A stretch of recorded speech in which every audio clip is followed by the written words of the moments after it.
Panginoon, maraming salamat po sa umagang ito ang pinagkaloob mo.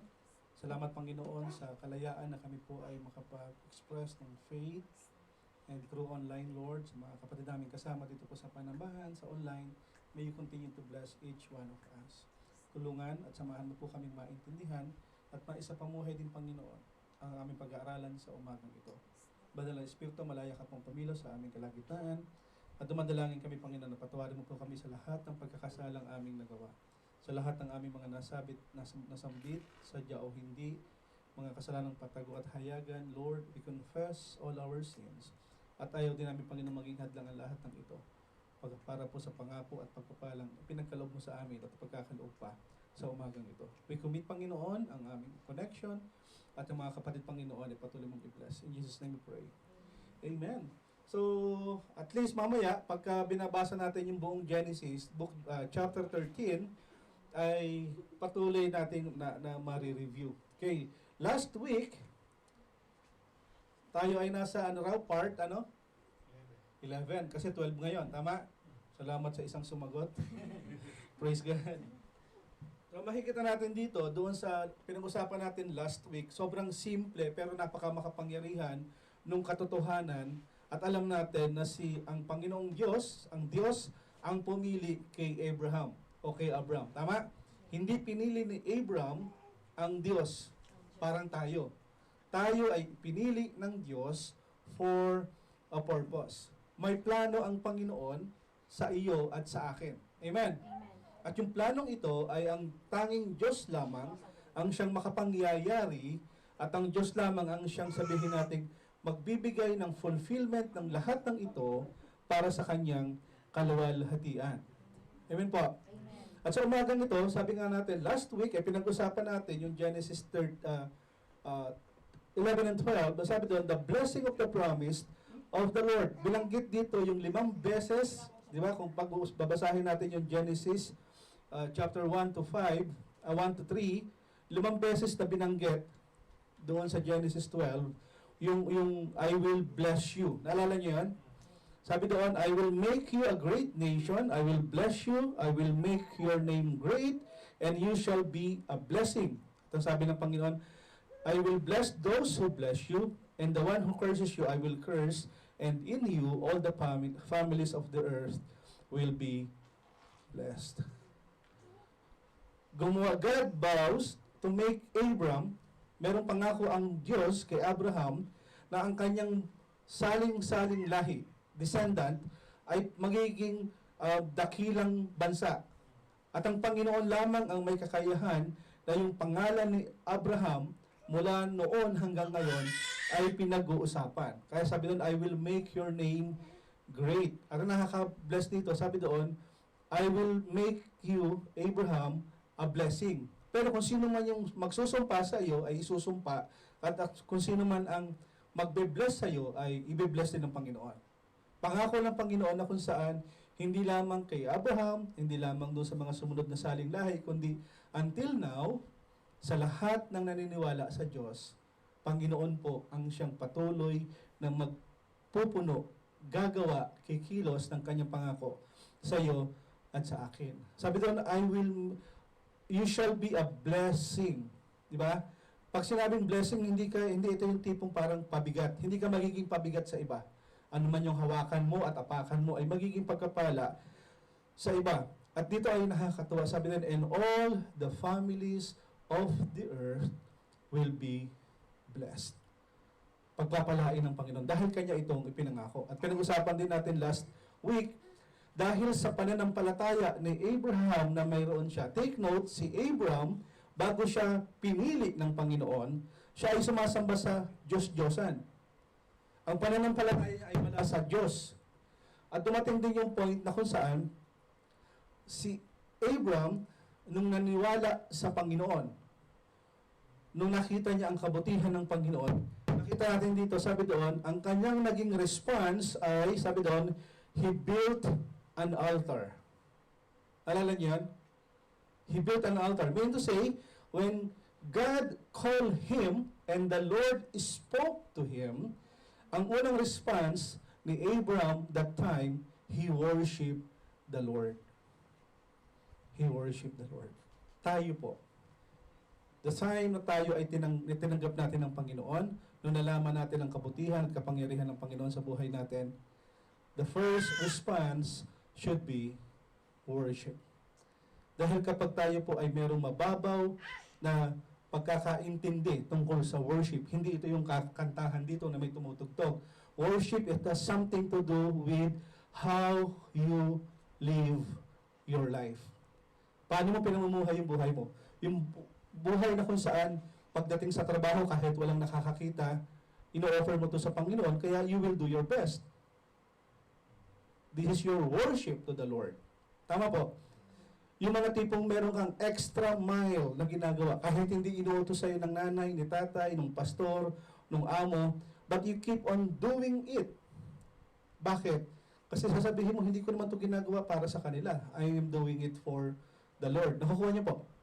Lahat ng ating ginagawa sa pamilya, sa trabaho, sa ministry, personal man ito, lahat ng ito, sabi doon, our life should be, yung character natin dapat merong tinatawag na worship. At hindi lang iyon. Nung patuloy na naranasan ni Abram ang kabutihan ng Panginoon, bukod siya ay kinausap ng Panginoon, sumunod na verse ay, sa pangalawang sunod, again, he built an altar. 2 beses niyang ginawa ito. Bakit? Dahil yung pong ating worship sa Panginoon ay hindi lamang tuwing Friday. Worship should be yung continuous palagian. Amen po.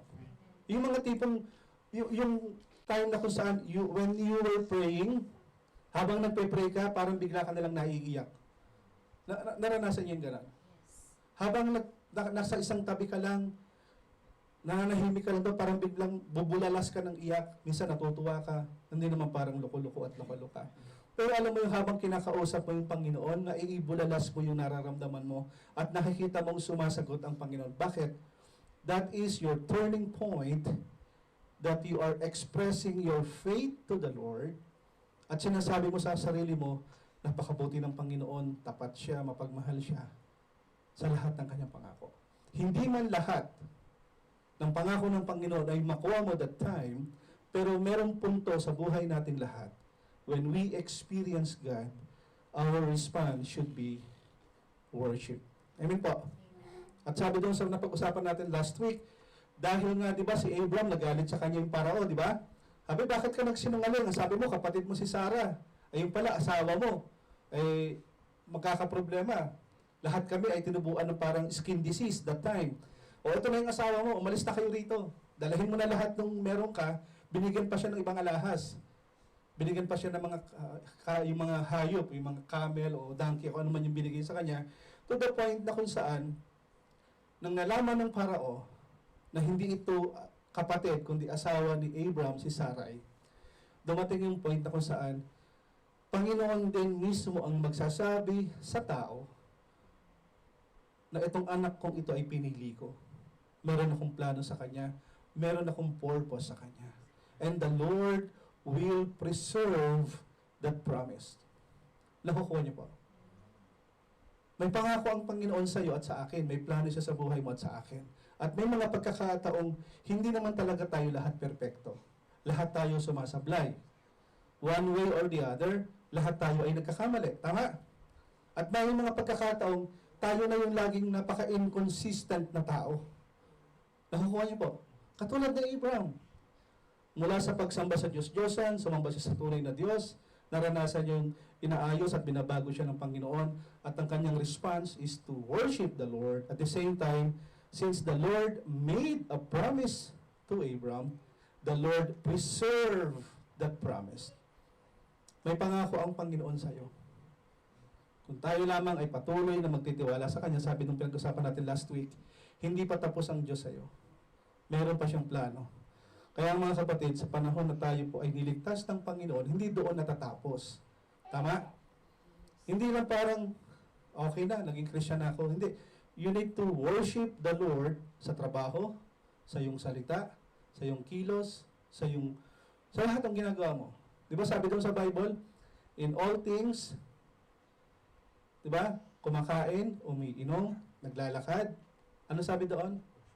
worship the Lord. Amen? Parang ayaw nyo.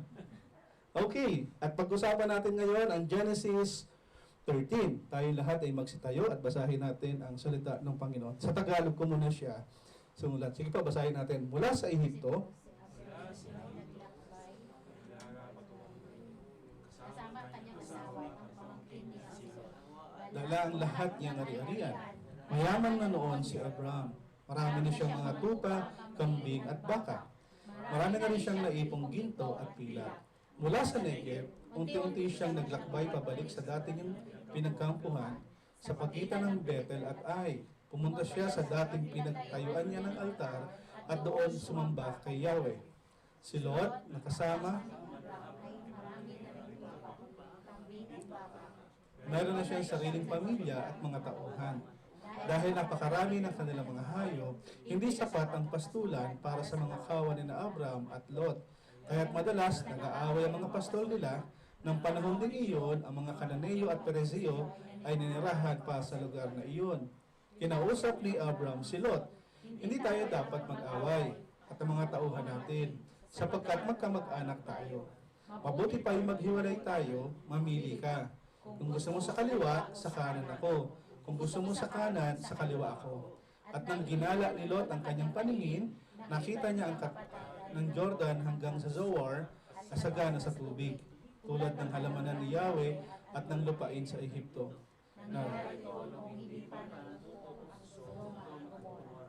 Kaya, inili niya ang dakong silangan sa kapatagan ng Jordan at naghiwalay nga sila ni Abraham. Nanatili si Abraham Samantala si Lot sa lihat ng nasaman sa mga lungsod ng kapatagan na malapit sa Sodom. Napakasama ng mga tao sa lungsod ng Sodom. namuhay sila ng laban kay Yahweh. Bago tayo umupo, tayo ay manalangin. This time, pray to the Lord. Kausapin natin ang Panginoon kung ano ang kanyang ituturo at ang ating gagawin sa umagang ito. Let's pray.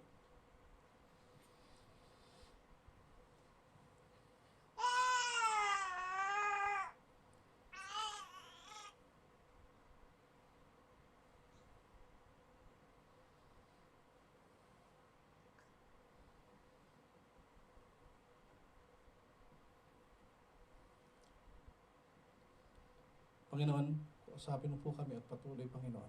Na i-override mo nga po yung aming preparation. We bless you this morning in Jesus' name. Amen. Tayo po'y makakapo. Purihin ang Panginoon sa umagang ito. So, ituloy natin yung kwento. Binasa natin hanggang verse 13.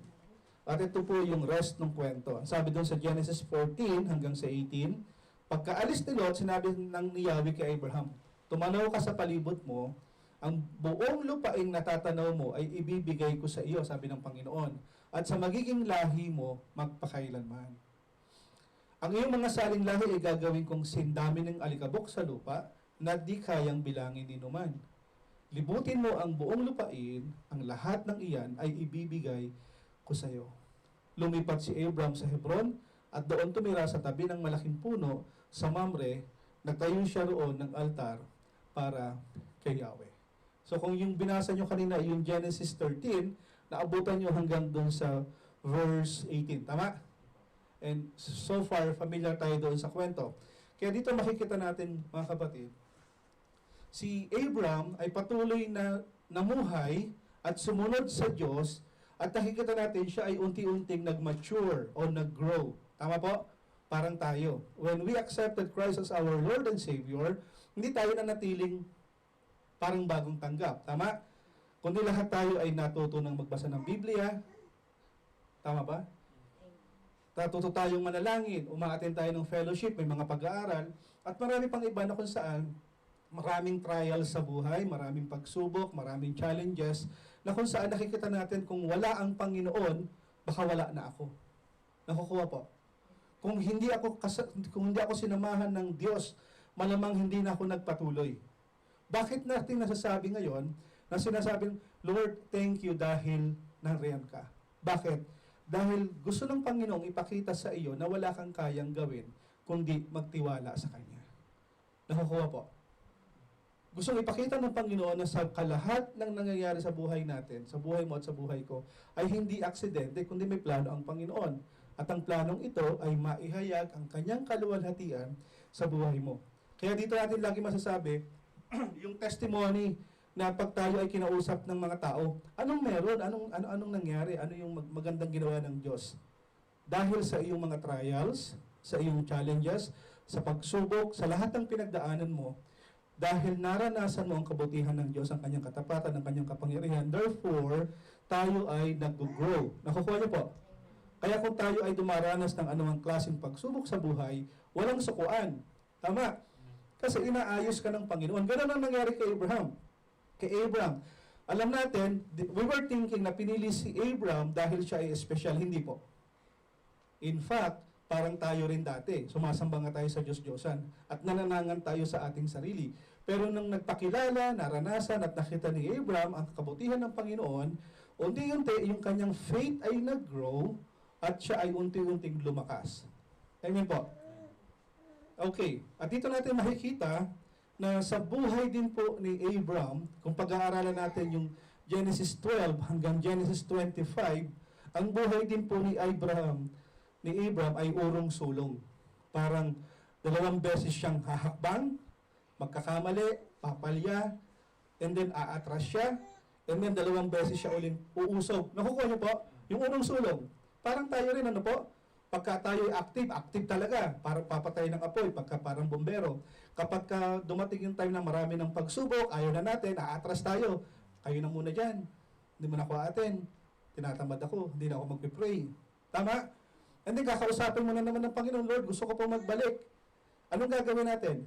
Masipag uli, gaganahan, di ba? Kasi naranasan natin yung lakas mula sa Panginoon, and then uurong tayo ng 2 hakbang. Tama? Parang ganun din po nangyari kay Abraham. Meron siyang tinatawag na urong sulong. And all throughout hanggang Genesis 25, makikita natin na tayo ay makaka-relate po sa buhay ni Abraham. At dito natin makikita, mga kapatid, na sa punto po ng buhay natin, madalas tayo ay pinababalik ng Panginoon kung saan natin siya huling nasumpungan. Madalas tayo ay pinababalik ng Panginoon na kung saan dito ka nadapa, babalik ka rito para kung ano man yung natutunan mo, uusog ka. Nakukuha niyo po? Maraming pagkakataon na kung saan parang exam. Pag third grading period at ikaw ay lumagpak, anong gagawin? Mag-exam ka uli. At pagbubutihin mo sa fourth grading period, ganun din po sa buhay natin sa Kristiyano. Pagka nalagpak, bangon, lapit sa Panginoon, Panginoon ang kikilos, tayo ay muling lalakas at babalik. Makikita natin po, mga kapatid, all throughout ng kwento sa buhay po ni Abraham, remember, kung naalala nyo, yung topic natin is about kingdom. Tama? The beginning of kingdom. Sa panahon po ng mga pag-aaral natin before, mayroong 2 klaseng kingdom. Di ba?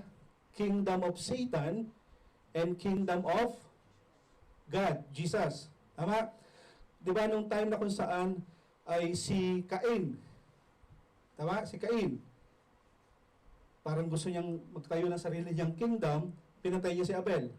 Si Cain ay belong sa kingdom of Satan, si Abel ay belong naman sa kingdom of God. Tama? Naalala niyo pa yung kwento? Dumating din yung panahon na kung saan nagkaroon sila ng anak kay si Lamech.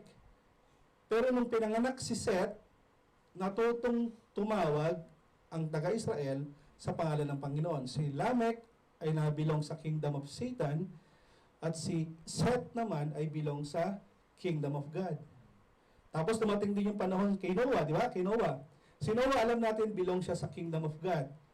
At yung mga taong nakapalibot sa kanya, dahil ayaw nilang magsisi ng kanilang kasalanan, kaya nilipol sila ng Panginoon sa pamamagitan ng baha. And then, sa this time, marinig natin, si Abraham naman. So, yung tanong, if you are going to assess our life, kaninong kingdom tayo belong? Are you belong doon sa kingdom ng Diyos, sa kaharian ng Diyos, o sa kaharian ni Satanas? Saan po tayo belong?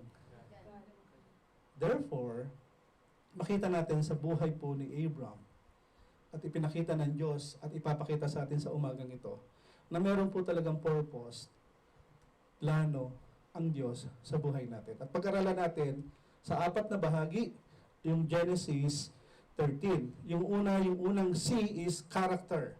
The character of those in the kingdom. At yung pangalawa, the contrast of the kingdom. The calling of the kingdom. At yung confirmation po nung tinatawag nating kingdom. All throughout ng Genesis 13 ay makikita natin sa pamamagitan po nating mga kwento. Makikita natin dito yung sabi doon sa verse 1, yung naka-line.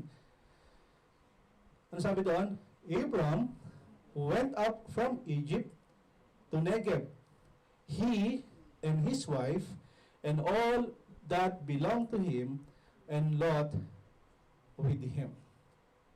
Sabi natin kanina, hindi perpekto si Abram, pero nakita natin, obvious sa buhay niya, yung kanyang buhay ay merong pagsunod sa Panginoon. Kung maalala nyo, sa Negev, doon na sila galing.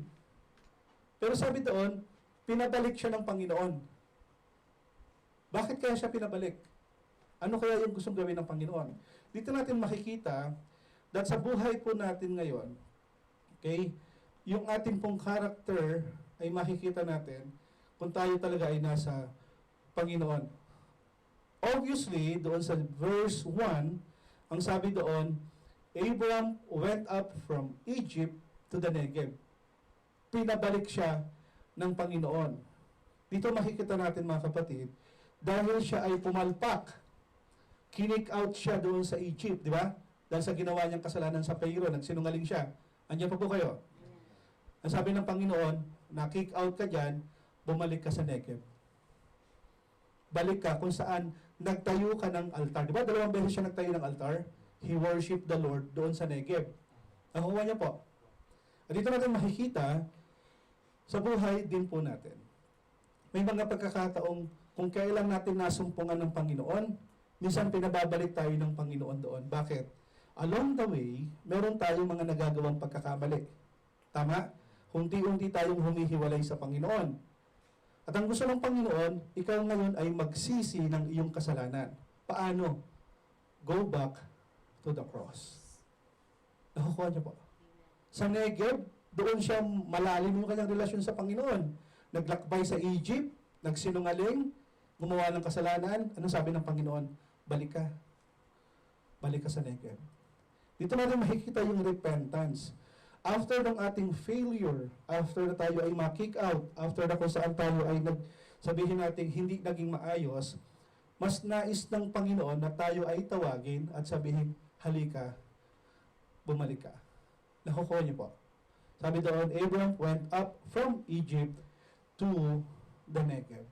Kasama rito yung kanyang pamilya, kasama rito siyempre yung lahat ng belong sa kanya, at kasama dito yung si Lot along the way. So anong ginawa ni Abram? Siya ay nanumbalik sa Panginoon. So alam natin yung kwento that nagpunta si Abram sa Egypt dahil merong taggutom. Tama? At dito natin nakita that sa galit ng Pharaoh, sila ngayon ay pinaalis. Kasalanan na ginawa ni Abram na kung saan hindi siya nagsabi ng katotohanan at gusto niyang mapahamak yung ibang tao.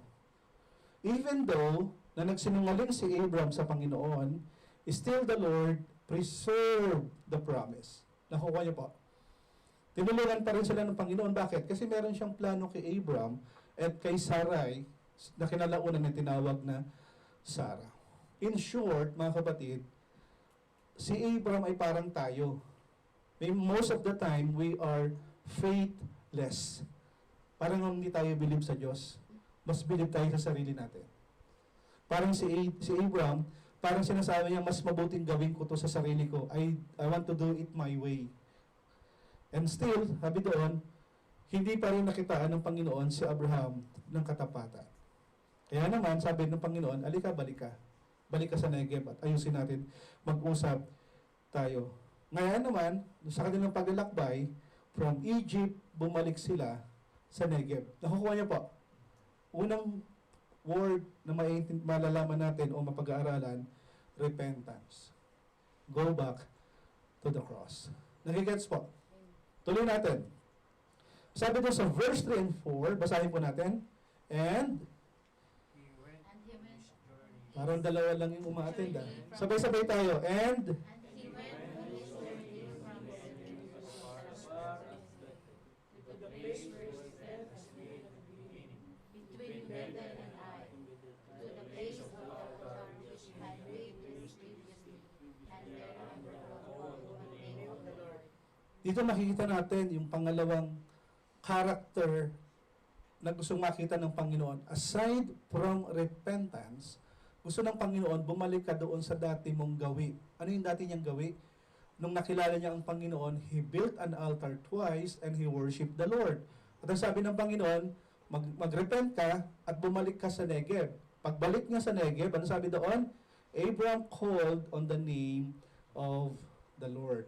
Dalawang bagay o dalawang karakter na makikita po sa buhay ni Abraham, at ito po yung repentance and worship.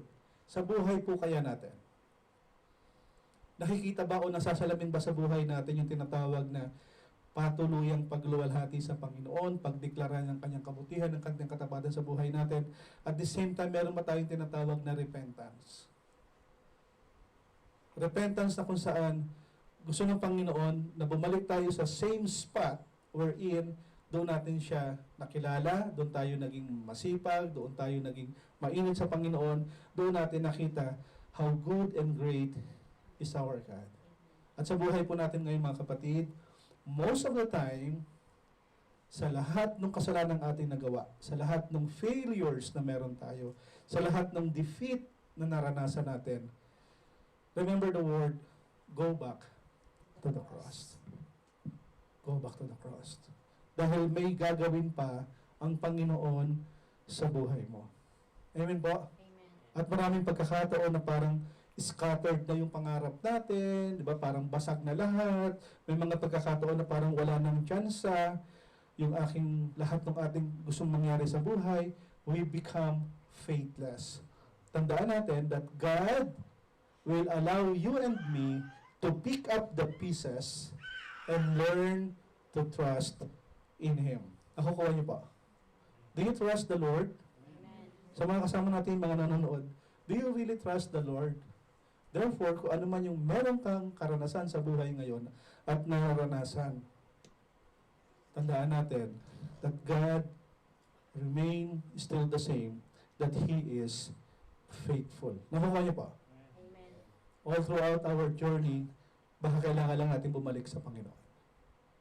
At makikita natin dito, sabi doon sa verse 2, now Abram was very rich in livestock, silver, and gold. At ang problema, si Lot ay ganun din. Sabi doon, now Lot, who went with Abram, also had flocks, herds, and tents. Dito natin makikita na bago pa man magpunta ng Egypt si Abram, ay mayaman na siya. Okay? Pero mas yumaman siya nung siya ay lumabas ng Ehipto. Nagpossess siya ng maraming ginto at silver. At dito rin natin makikita, hindi naman sinabi kung gaano siya sobrang kayaman, kung ilang libo ito, ilang daan yung ganitong tupa niya, yung kambing, yung donkey. Pero makikita natin dito, along the way, kasama niya lagi si Lot. Tama? Kasama niya lagi si Lot. At si Lot ay isa sa nakinabang ng pagpapala ng Panginoon. Ang klaro dito, hindi man natin alam kung gaano karami at gaano kayaman sila. Klaro dito that when the Lord says, I will bless you, the Lord will bless you. Amen po? Amen. Yung blessing, it has nothing, sometimes hindi ito yung sa dami ng pera. Hindi yung blessing ay hindi ito yung sa dami ng naipon. Yung blessing kasama po rito, yung kapayapaan, yung kaayusan ng pag-iisip, yung katinuan, yung mga bagay na nakikita natin, parang lahat ay nasa order. Nakukuha niyo po? Part ng blessing. Kasi maraming ang tao, ang thinking, pagka may malaking pera, binless ako ni Jesus. Kaya masarap magpuri sa Panginoon kapag marami kang answered prayer. Na po. Pero pag wala ng answered prayer, nasan si Lord? Totoo ba yung Lord niyo? Nakukuha mga kapatid? I hope tayo ay nakikinig. tayo ay patuloy na matuto sa umagang ito. At dito natin makikita sa verse 8 and 9, basahin po natin. Please.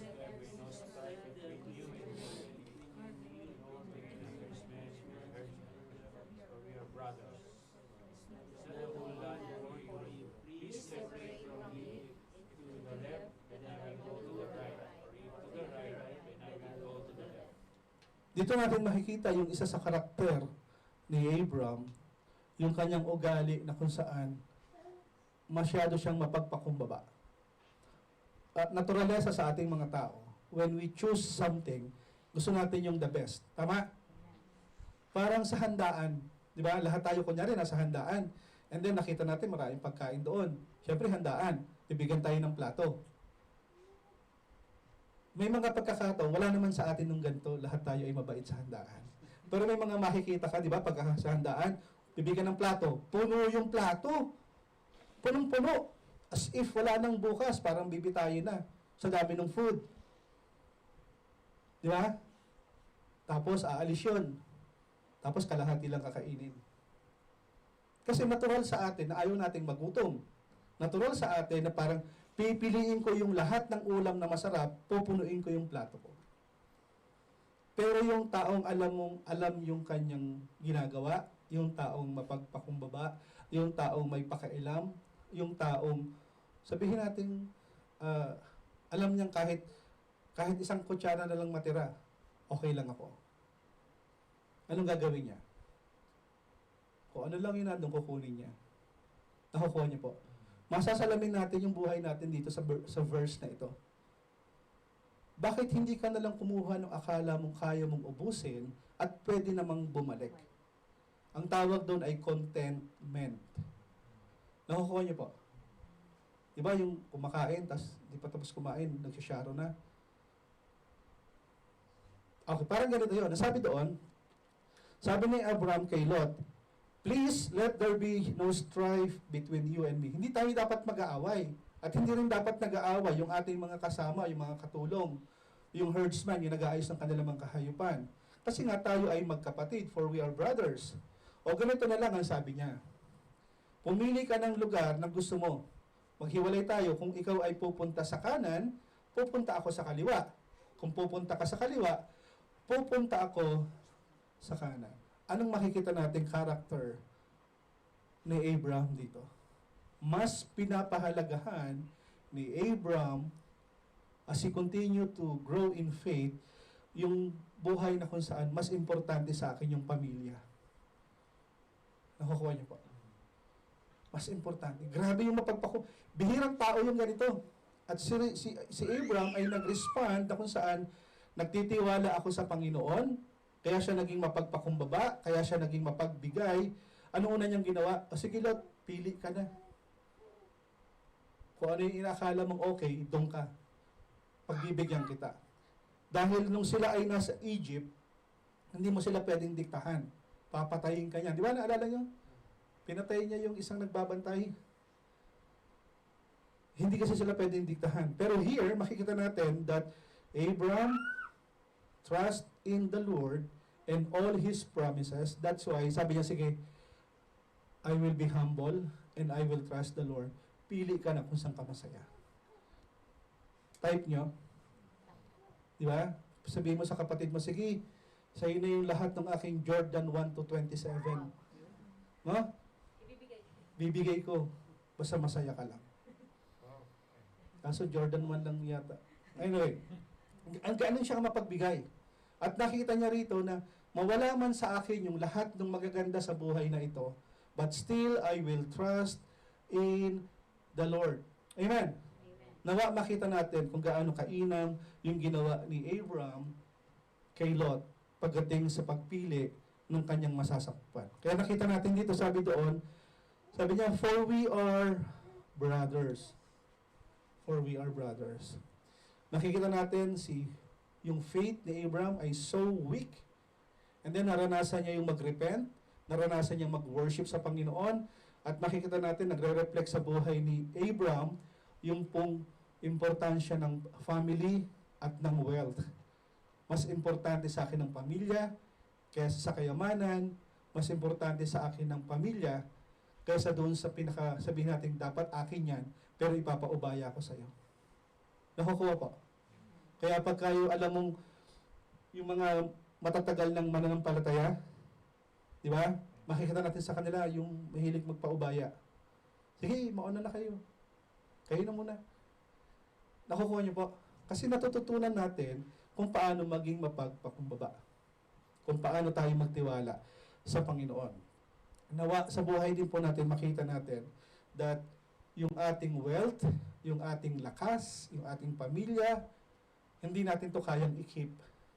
But if we continue to trust in the Lord, alam natin that God will do great things in our lives as we trust in Him. Amen.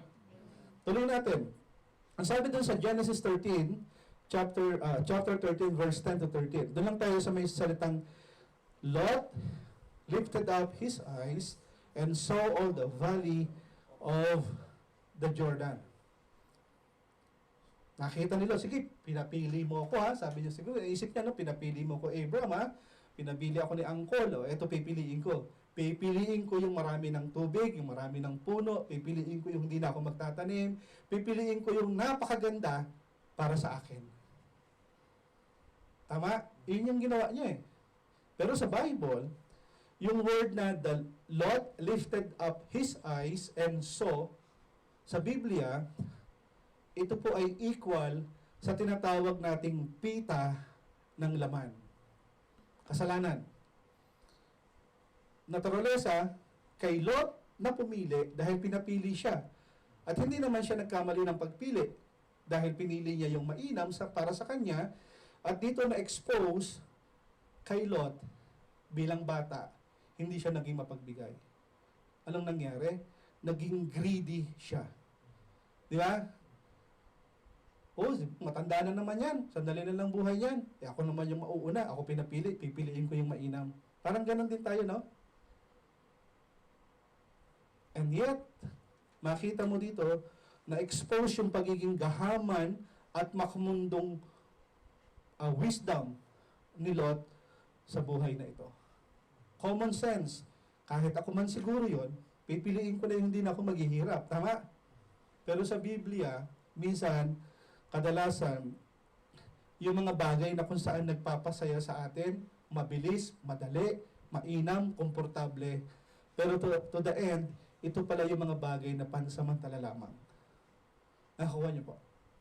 Sabi nga dun sa John 1 John 2, verse 16, For all that is in the world, the desires of the flesh, the desire of the eyes, and the pride of life, is not from the Father, but from the world. Yung pinili po ni Lot, pansamantala lang yun.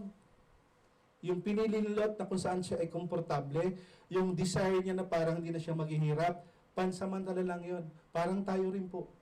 Minsan mas pinipili nating matulog na lang, mas pinipili natin na para hindi na ako masaktan, hindi na ako pupunta rito, mas pipiliin natin niya kung saan hindi ako mahihirapan, ito na lang yung gagawain ko.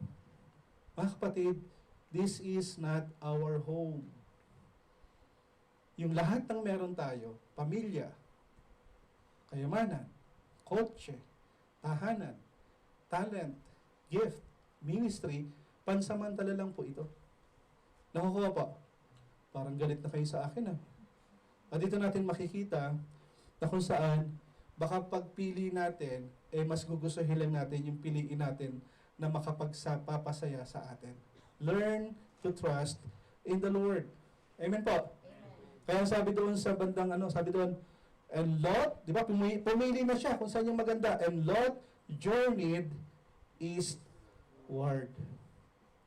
Lahat po sa Biblia, kung babasahin niyo po ito, Genesis 3:24, Genesis 4:16, Genesis 11:2.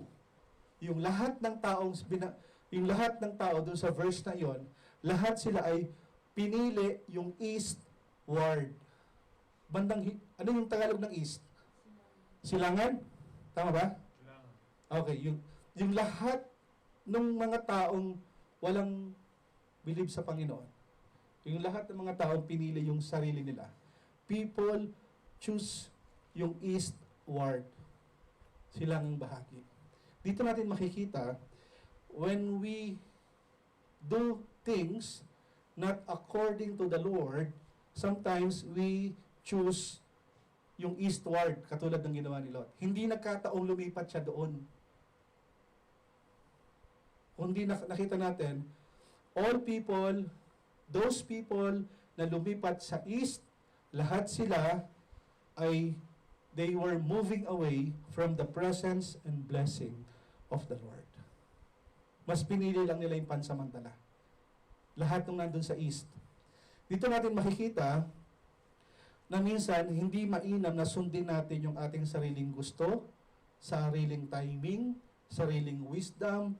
Mas mainam na kung saan piliin natin yung katulad ng pinili ni Abraham. Sino ang pinili ni Abraham?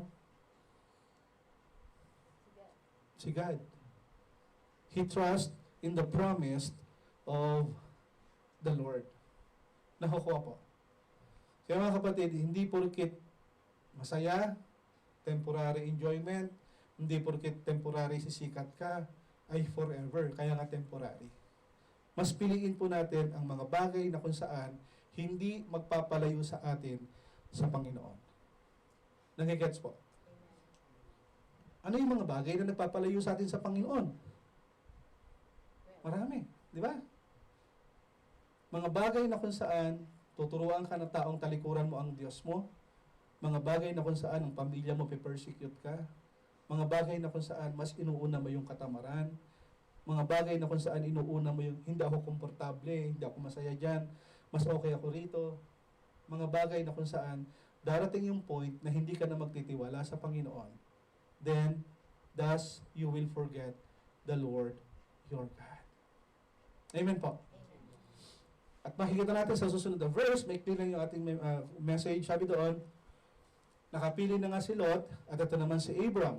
Abram settled in the land of Canaan, while Lot settled in the cities of the valley, and moved his tents as far as Sodom. Alam natin, sa buhay po ni Abram, makikita natin na bumalik siya doon sa Canaan. Tama? Sa Negev. At dito natin makikita, more and more, habang tumatagal, si Abram ay patuloy na kinausap ng Panginoon, sumunod siya sa Panginoon. Ito namang si Lot, sa kanyang pinili na masaya, maganda, maayos yung lugar, tahimik, o mapayapa, o masagana, dumating yung time na kung saan yung kanyang pinili, dumating yung point na kung saan sinunog ng Panginoon. Alam niyo yung eastward na pinili ni Lot? Ito yung Sodom at Gomorrah. Hindi lahat ng nakita natin parang happy-happy, masaya sa Facebook, maganda yung mga post, blessing ng Panginoon. Baka ito rin minsan ang magtutulak sa iyo para lumayo sa Panginoon. Nakukuha po. Pinili ni Lot yung time, yung lugar na inakala niya okay, pero ito ay sinunog o nasunog bandang huli. So nawa sa umagang ito, patuloy nating makita. Mas mainam na pumili ayon sa kagustuhan ng Panginoon, His timing, His plan. Baka matulad tayo kay Lot, na pinili natin yung parang okay-okay lang, and yet pansamantala lamang, pero ito pala ay naghulog sa kanya sa kasalanan. At dito natin makikita, Abram trusted in the Lord, and he settled in the land of Canaan. At doon sa verse 13, sabi doon, now, the men, kung saan nandun si Lot, now the men of Sodom were wicked exceedingly and sinner against the Lord. Anong ibig sabihin nun? Lalong nagpakasama-sama yung nandoon sa pinuntahan ni Lot.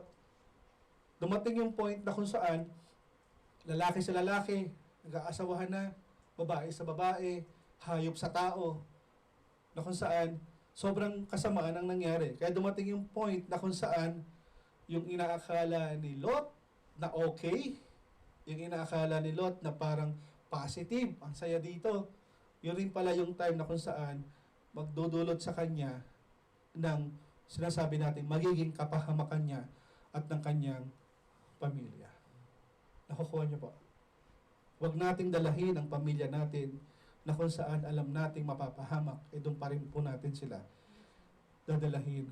At dito natin nakita na lalong naging grabe yung kasalanan ng mga tao doon. At dito natin makikita yung marami ng rape, marami ng homosexuality, at marami pang mga kasalanan na kung saan hindi nakalulugod sa Panginoon.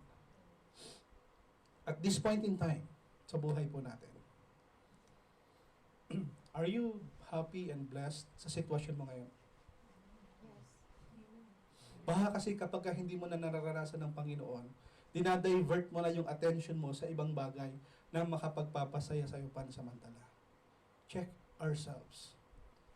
Baka yung ating contentment ay dahil lang sa ating nakikita. Our contentment, kontento tayo dapat kung saan tayo dinadala ng Panginoon. At kung ano man ang meron ka ngayon, isipin mo, may plano ang Panginoon sa buhay mo. Nakukuha niyo pa. At dito natin makita sa bandang huli, sabi doon sa 16 of chapter 13, verse 14 to 17. Basahin po natin, the Lord, said to Abraham, after Lot had separated from him, now, lift up your eyes and look from the places where you are, northward and southward, and eastward and westward. For all the land which you see, I will give it to you and to your descendants forever. I will make your descendants as the dust of the earth, so that if anyone can number the dust of the earth, then your descendants can also be numbered. Arise, walk about the land through its length and breadth, for I will give it to you. grabe no? When Abraham continued to trust in the Lord, ang sabi ng Panginoon, sabi niya, tingnan mo, taas mo yung, buka mo yung mata mo, tingnan mo to, tingin ka sa east, sa west, sa south, di ba? Tingnan mo lahat ito nakapaligid sa'yo. Ang sabi na, sa lahat ng nakikita mo, ay ibibigay ko sa iyo ito at sa iyong salin lahi, sa iyong descendant forever. Pararamihin ko sila na hindi kayang bilangin at sabi doon, tumayo ka, lumakad ka, at tingnan mo kung gaano kalawak at kung gaano kahaba ang lahat ng ipagkakaloob ko sa iyo. Anong ginawa ni Abraham? He obeyed the Lord. Ang sabi doon, and Abraham moved his tent and came and dwelt by the oaks of Mamre, and which are in Hebron, and there he built again. He built an altar to the Lord. Bakit? Dahil sa karakter na ni Abraham, whenever the Lord speak to him, he will worship God. Nakukuha po. Worship is a continuous process.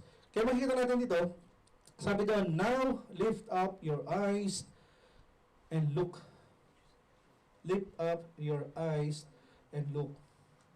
Maraming pagkakataon, tayo ay inuutusan din ng Panginoon. Tingnan mo ko, humarap ka sa akin, mag-usap tayo. When was the last time na sinabi ng Panginoon sa atin, halika mag-usap tayo, pag-usapan natin ito. Nawa ay patuloy natin nakikita that the Lord ay patuloy tayong binibigyan ng instruction at sinasabi, tumingin ka sa akin. Halika, tingnan mo kung mag-usap tayo. Anong ibig sabihin? Mga kapatid, hindi mo makikita ang plano at gusto ng Panginoon sa buhay mo kung yung Bible mo ay inaalikabok lamang sa bahay.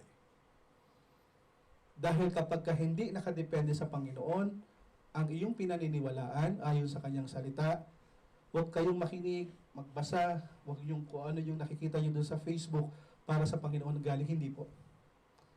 Kaya nila pinost yung mga ganong verses dahil napatunayan nila sa sarili nila kabuti ang Panginoon. Huwag kayong makigaya, kundi makiranas kayo.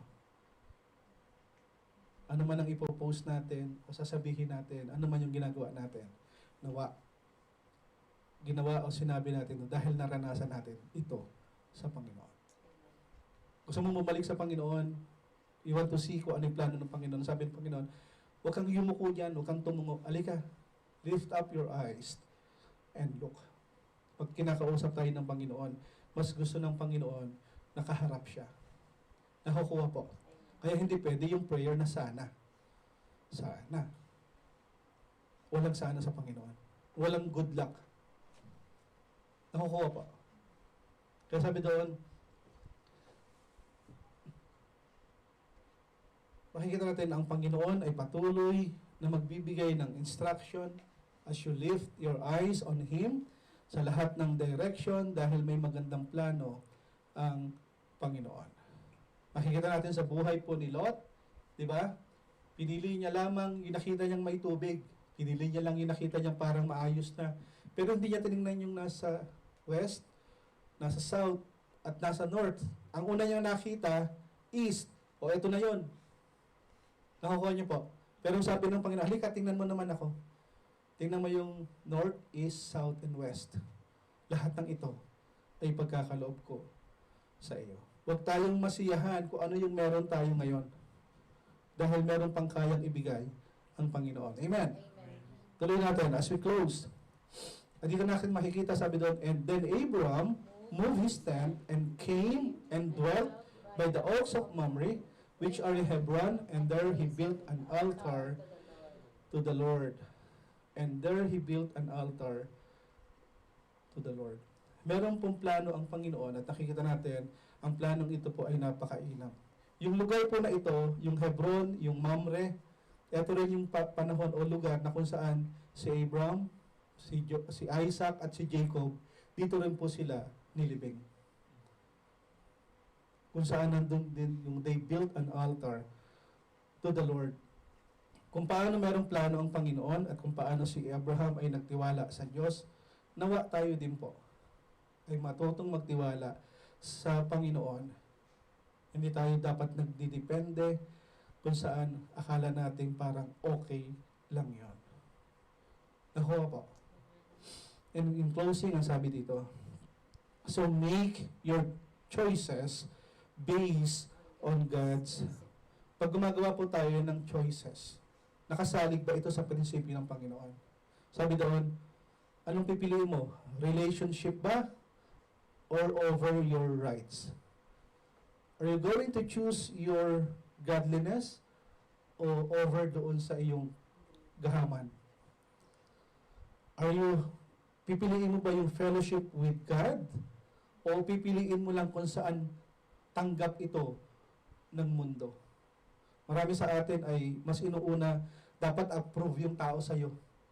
Pero hindi nakikita yung approval ng Panginoon. At pipiliin ba natin sa buhay natin yung mas magtiwala sa Panginoon o pipiliin natin yung pansamantalang pleasure sa buhay na ito? Mga kapatid, dahil mayroong plano ang Diyos at kaya niya itong pagkaloob, isa lang ang gusto ng Panginoon. Seek ye first the kingdom of God and His promise, and all these things shall be added unto you. Ano yung all these things? Your plan, your dream, your family, baka magandang bahay, baka magandang asawa o poging asawa. Diba? And all these things, lahat ng ito ay dadagdag. And all these things. Hindi ang Panginoon kailanman po ay hindi niya kukunin kung ano yung meron ka. Nasa iyo na yan. Pero ang pangako ng Panginoon, dadagdagan ko pa. Nakukuha niyo po. Pero merong condition. Seek God and trust Him. And all these things shall be added unto you. Bilang mga mananampalataya, alam natin na yung kaligtasang meron tayo, ang Panginoon po ang nagkaloob. Tama? God provided Jesus a way out doon sa kasalanan at ito po ay si Jesus.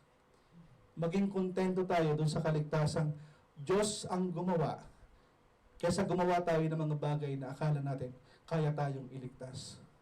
Tandaan natin na yung kaligtasan natin nang dahil pinagkaloob ng Ama, si Jesus, para bayaran ang ating kasalanan. Hindi lang yon, nilagay niya ang Panginoong Jesus as a security on our behalf. That sa tuwing tayo ay titingnan ng Diyos Ama, ang nakikita niya ang kabutihang ginawa ni Jesus sa buhay natin. Matuto po tayo mga kapatid, kung ano po yung meron tayo, makontento po tayo. Dahil above all, mas piliin natin si Jesus over our kasakiman, over our nagsisik ng approval ng tao. Mas piliin natin si Jesus over our karapatan ko ito. Hindi ganon. Mas piliin at piliin natin si Jesus dahil merong mahabang pakinabang, eternal plan, eternal benefits, and eternal blessing ang Panginoon sa buhay natin. At kung tayo man po ay magsosolve ng anumang problema sa buhay, piliin natin yung God has a better way. Tayo, lakad, trust Him, look unto Jesus. Bakit? Dahil siya lamang ang makapagpupuno ng ating kailangan. Tayo manalangin. Lord Jesus, we thank you sa umagang ito. Turuan at tulungan mo po kami. At kaawaan mo rin kami, Panginoon, na patuloy na magtiwala sa iyong kakayahan, sa iyong plano, sa lahat ng kaya mong ipagkaloob sa amin, dahil anuman ang meron sa mundong ito ay pansamantala lamang. Turuan mo kami at tulungang pumili ng mas mainam at mas mainam ang amin pong i-involve ka sa aming buhay, sa aming desisyon. Invite ka namin, Panginoon, sa aming mga plano. Many of us, O Lord, ay parang taong nalulunod at hindi namin alam kung saan kami hahawak para kami ay maligtas. Marami sa amin, Panginoon, ang mas naniniwala sa kaya namin gawin kaysa sa magagawa mo. Marami sa amin, Panginoon, ang mas nagtitiwala sa sasabihin ng ibang tao kaysa sa kaya mong sabihin at gawin. Patawarin mo kami, Panginoon, dahil most of the time, we put you on a box. At lalapit lang kami pag hindi na namin kaya. This morning, O Lord, teach us to trust in you. Learn from our past mistake. And we believe na ang Diyos na hindi nagsisinungaling ay tapat sa kanyang pangako. And we believe, O Lord, sa panahon ni Abraham, ni Isaac, at ni Jacob, at ni Joseph, until now, your promises are true. Help us to trust in you. In Jesus' name we pray. Amen. Praise God.